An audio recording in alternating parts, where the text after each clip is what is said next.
Olá amigos, sejam bem-vindos ao meu canal. Eu sou a Eliane e no meu canal nós vamos conversar sobre literatura e arte. Se você gosta desse assunto, fique comigo. Mas antes de começar, dê o seu like se você gostar, o seu dislike se você não gostar, ative o sininho para receber notificações e inscreva-se no meu canal. Bem, hoje eu vou falar sobre a história de Inês de Castro, né? Eu vou ler pelos Lusíadas alguns versos sobre a vida de Inês de Castro, né? Mas Inês de Castro era uma nobre da pequena nobreza espanhola que veio como secretária de Dona Constança, que é uma princesa que veio casar em Portugal com o Dom Pedro, né? Dom Pedro I. Dom Pedro I de Portugal, viu gente? Essa história ocorre na Idade Média, lá pelo 1340, 1330, por aí. Então, ela faz parte do séquito da princesa. E assim que o príncipe Dom Pedro viu a Inês, ele se apaixonou pela Inês e começou a namorar. Bom, o príncipe casou, né, e continuou namorando a Inês. Ela morava em Coimbra, né? Ele fez para ela um castelo, né, lá em Coimbra para ela, mas aí o pai dele, né, muito preocupado com o escândalo, porque estava sendo escandaloso ele casado, namorando a Inês, então ele resolveu pegar a Inês e colocar ela lá numa cidade perto da fronteira com a Espanha. Bom, mesmo assim, Pedro continuou se correspondendo com Inês, né? Quando a Dona Constança morreu, né? Então Pedro ficou viúva, então trouxe ela para morar em Coimbra, né? E continuaram se encontrando, e aí em Coimbra eles ficaram juntos, né? E muitos dizem que eles casaram, né? Casaram secretamente, mas casaram. Mas muitos ministros e tudo continuavam a colocar na cabeça do rei que isso era perigoso, que o filho de Inês, que ela tinha 3 filhos, né? Poderiam tirar o lugar do filho legítimo de Dom Pedro e Dona Constança, que era Dom Fernando, e que seria ruim para Portugal, porque poderia ficar sobre a influência da corte espanhola e pode ser que Portugal ficasse até sem liberdade, ficava, né, sob julgo, talvez, espanhol. Muita história, muita coisa para realmente preocupar o rei, né, o rei Dom Afonso IV. Então, a história de Inês é essa. Eu vou contar um pouco pelo texto de Camões e depois eu vou explicando mais. Só algumas partes.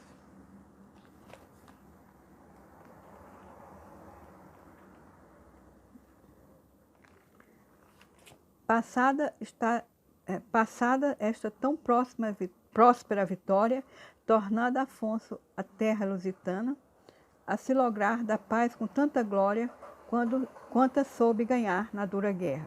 O caso triste e digno da memória, que no sepulcro os homens desenterra, aconteceu da mísera e mesquinha, que depois de ser morta foi rainha.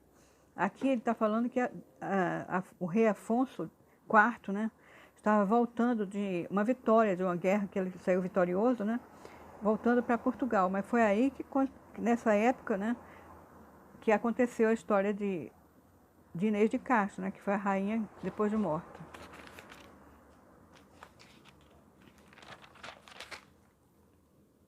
Tu, só tu, por amor, com força crua, que os corações humanos tanto obriga, deste causa a molesta morte sua, como se fora pérfida inimiga. Se dizem, fero amor, que a sede tua nem com lágrimas tristes se mitiga, é porque queres, áspero e tirano, tuas aras banhar com sangue humano. Aqui Camões diz, né, que o amor, né, que tanto obriga o coração, né, foi a causa da morte, né, de Inês de Castro. Então ele diz assim que o amor é áspero e tirano, né, quer banhar as suas aras com sangue humano. Quer dizer, ele diz que o amor queria, então, no caso, com a morte de Inês, que foi por causa de amor, né, então banhar com sangue humano as aras. Aras são altares, né, que havia, bem na antiguidade mesmo, havia sacrifício humano em altares, é aqui que ele diz, né. Estavas, linda Inês, posta em sossego, de teus anos colhendo doce fruto, naquele engano da alma, ledo e cego, que a fortuna não deixa durar muito. Nos saudosos campos do mondego, dos teus fermosos olhos nunca enxuito, aos montes ensinando e às ervinhas, o nome que no peito escrito tinhas. Aqui ele está falando que a Inês morava, né, ali perto em Coimbra, né? Era jovem, colhendo doces frutos, né? E estava sossegada, apaixonada e sempre falando, até para as ervinhas, o nome. Ervinhas são florinhas, né? E também para os montes, o nome de Dom Pedro, que é o amor dela, né?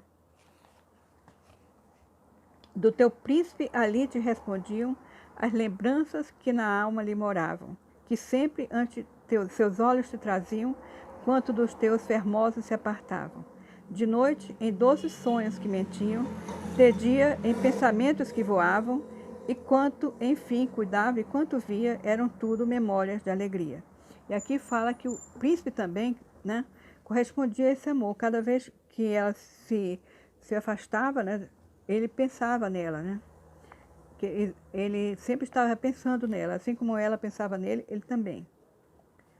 De outras belas senhoras e princesas, os desejados tálamos enjeita, que tudo, enfim, tudo, por amor de outras belas senhoras e princesas, os desejados tálamos enjeita, que tudo, enfim, tu, por amor, desprezas, quando um gesto suave te sujeita. Vêm estas namoradas estranhezas, o velho pai, sesudo que respeita, o murmurado povo e a fantasia do filho que casar-se não queria. Então, vendo o Dom Afonso, né, o rei lá, pai de Dom Pedro, ficou preocupado porque ele não aceitava casar com ninguém, com princesa, com nada, ficou preocupado. E também começaram a falar para ele que ele estava sempre com a Inês de Castro, né? E ele estava preocupado e colocaram na cabeça dele que seria perigoso. Então, o que ele pensou? Tirar Inês ao mundo determina por lhe tirar o filho que tem preso. Crendo com sangue só da morte dina, matar do firme amor o fogo aceso. Que furor consentiu que a espada fina, que pôde sustentar o grande peso do furor mauro, foi levantada contra uma fraca dama delicada. Então ele resolveu tirar a Inês do mundo, quer dizer, matar a Inês, né? Para tirar, então, tirar o filho o filho dele, Dom Pedro, que estava preso a Inês, né? Então, com sangue, ele achava que ia matar aquele amor firme, né? E, com fogo aceso, amor muito firme, né? Então, traziam-na os horríficos algozes ante o rei, já movido à piedade, mas o povo, com falsas e ferozes razões, a morte crua o persuade. Ela, com triste e piedosas vozes, saídas só de mágoa e saudade, de seu príncipe filhos que deixava, que mais que a própria morte a magoava. Quer dizer, eles trouxeram 3 ministros, né, que eram os algozes, né, foram os algozes, trouxeram então Inês, né, amarrada, né, presa, diante ao rei, né? Então, ela começa a pedir clemência, né? Com muito mais preocupação dos filhos que ela vai deixar e também do que a morte dela mais importante, quer dizer, mais triste ela estava pelos filhos e pelo Pedro, né? Pedro, o amado dela, do que pela própria morte. Pera o céu cristalino levantando, com lágrimas os olhos piedosos, os olhos, porque as mãos lhe estavam atando um dos duros ministros rigorosos. E depois, nos meninos atentando, que tão queridos tinha e tão mimosos, cuja orfandade como mãe temia, pera o avô cruel assim dizia. Então aqui ela levanta os olhos para o céu, né? Porque as mãos ela não podia levantar, porque em geral você, quando pede alguma coisa para o céu, você põe a mão posta, né? Mas aqui ela não podia porque estava amarrando a mão dela, atando a mão dela para executar, né? Então ela pede, né? Pede com os olhos piedosa, levantando, pede ao avô cruel, que dizia, o avô cruel que é o rei, né? Ela pede clemência ao rei. Se já nas brutas feras, cuja mente natura fez cruel de nascimento, e nas aves agrestes, que somente nas rapinas aéreas têm o intento, com pequenas crianças viu a gente terem tão piedoso sentimento, como com a mãe de Nino já mostraram, e com os irmãos que Roma edificaram. Então ela fala que até com as brutas feras, né? Até as brutas feras tiveram sentimento por crianças, né? Então ela cita a história de Nino, né? A mãe de Nino, que é Semíramis, né? Uma rainha da Babilônia que foi abandonada no deserto, segundo a lenda, né? E foi alimentada por aves de rapina. E também os irmãos que Roma edificaram são Rômulo e Remo, que também, segundo a lenda, foram abandonados, né? Crianças, na floresta e foram alimentados por uma loba. Ó tu, que tens de humano um gesto e peito, se de humano é matar uma donzela, fraca e sem força, só por ter sujeito o coração a quem soube vencê-la. A estas criancinhas tem respeito, pois não tens a morte escura dela, mova-te a piedade sua e minha, pois se não houve a culpa que não tinha. Então, ela diz que se ele tivesse um gesto humano, que na verdade ela não acredita porque matar uma donzela não é um gesto humano, né? Então tem respeito pelo menos para as criancinhas, os filhos dela, né? Que tenha piedade dela também, porque ela não tinha culpa de nada. E se vencendo a Maura resistente, a morte sabes dar com fogo e ferro, sabe também dar vida com clemência, a quem para perdê-la não faz erro. Mas, se tu assim mereces esta inocência, põe-me em perpétuo e mísero desterro, na sítia fria ou lá na Líbia ardente, onde em lágrimas viva eternamente. Ela continua pedindo clemência, né? Que se ele quiser mesmo castigá-la, então coloca ela para viver na sítia, né? Fria, é o lugar que se localiza mais ou menos ali no sudeste da Rússia atualmente, né? E na Líbia ardente. Líbia ardente era a África, que os desertos, né? Muito quentes, né? Onde de lágrimas viva eternamente. Continua pedindo para o rei, né? Põe-me onde se use toda a feridade entre leões e tigres, e verei se neles achar posso a piedade que entre peitos humanos não achei. Ali, com amor intrínseco e vontade, naqueles por quem moro, criarei estas relíquias suas que aqui vistes, que refrigério sejam da mãe triste. Então ela também pede clemência, então ela pede, então me ponha no meio das feras, né? Entre leões e tigres, e acho que neles eu terei mais piedade do que entre os humanos, né? Tem um coração mais piedoso que os humanos. E que, então, nessa região onde tem feras, ela iria criar os filhos, né? Continua. Queria perdoar-lhe o rei Benino, movido das palavras que o magoam.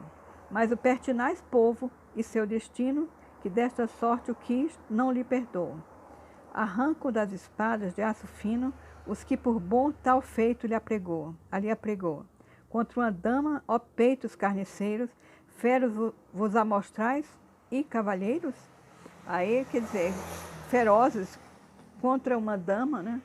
Fraca e fina serão eles cavalheiros? Isso já é Camões, né? Opinando, né? Tais contra Inês os brutos matadores, no colo de alabastro que sustinha... Tais contra Inês os brutos matadores, no colo de alabastro que sustinha as obras com que matou de amores aquele que depois a fez rainha. As espadas banhandas e as brancas flores que ela dos olhos seus regados tinha, se escarniçavam, férvidas e irosas, no futuro castigo não cuidadosos. Aqui, né? Então, os matadores foram brutos, né? Cortaram o coração dela, né? O colo de alabastro. Alabastro é uma pedra muito parecido com mármore, né? Então, aqui o colo de alabastro, porque ela é bonita, né? O corpo bonito de alabastro, né? Que a beleza dela, né? É que matou de amores aquele que depois de morta a fez rainha. Matou de amores Pedro I. Mas aí eles com a espada, né, férvidos e irosos, com muita raiva, né, fazendo essa maldade sem pensar que teriam castigo, né, sem cuidar que seriam castigados, né. Assim como a bonina que cortada, assim como a bonina que cortada antes do tempo foi, cândida e bela, sendo das mãos lascivas maltratadas da menina que a trouxe na capela. O cheiro traz perdido a cor murchada, tal está morta a pálida donzela. Secas no rosto as rosas e perdidas, branca e viva cor, com a doce vida. Quer dizer, ela estava com uma bonina cortada antes do tempo. Boninas são pequenas, qualquer tipo de flor do campo é chamado como bonina. Então, cortada antes do tempo. Então, ela estava ali sem vida, né? Então, estava morta. As filhas do Mondego, a morte escura, longo tempo chorando memoraram, e por memória eterna, em fonte pura, as lágrimas choradas transformaram. O nome lhe puseram, quinda dura dos amores de Inês que ali passaram. Vede que fresca fonte rega as flores, que lágrimas são a água e o nome amores. Isso é as filhas de Mondego. Mondego é o rio que corre em Coimbra, então são as filhas de Coimbra, né? As meninas de Coimbra que colocam, colocam a fonte dos amores, né? Que tem ainda, né? Que dura ainda hoje, a fonte dos amores, na Quinta das Lágrimas seria a fonte dos amores seria as lágrimas de Inês, né? Não correu muito tempo que a vingança não visse Pedro das mortais feridas, que, tomando do reino a governança, a tomou dos fugidos homicidas. A tomou dos fugidos homicidas de outro Pedro cuíssimo. Não, vou começar de novo. Não correu muito tempo que a vingança não visse Pedro das mortais feridas, que, em tomando do reino a governança, a tomou dos fugidas homicidas. De outro Pedro cruíssimo os alcança, que ambos, inimigos das humanas vidas, o concerto fizeram, duro e injusto, que com Lepto e Antônio fez Augusto. Bom, o Dom Pedro, assim que o pai morreu e ele subiu ao trono, então ele faz uma troca com o rei da Espanha, né, que é Pedro também, troca então exilados de Portugal, que o espanhol queria, né, e o espanhol trocava com esses homicidas que estavam lá na Espanha. Dois dos homicidas, né, que tinham fugido para a Espanha, trocou para levar para Portugal para ser castigado. Porque o outro, eram três, mas o outro estava na Inglaterra, então não foi preso nem foi levado para o castigo. Pedro, então, castigou de uma maneira muito cruel, matou eles, né, de maneira cruel, arrancou os corações deles, e foi muito cruel mesmo.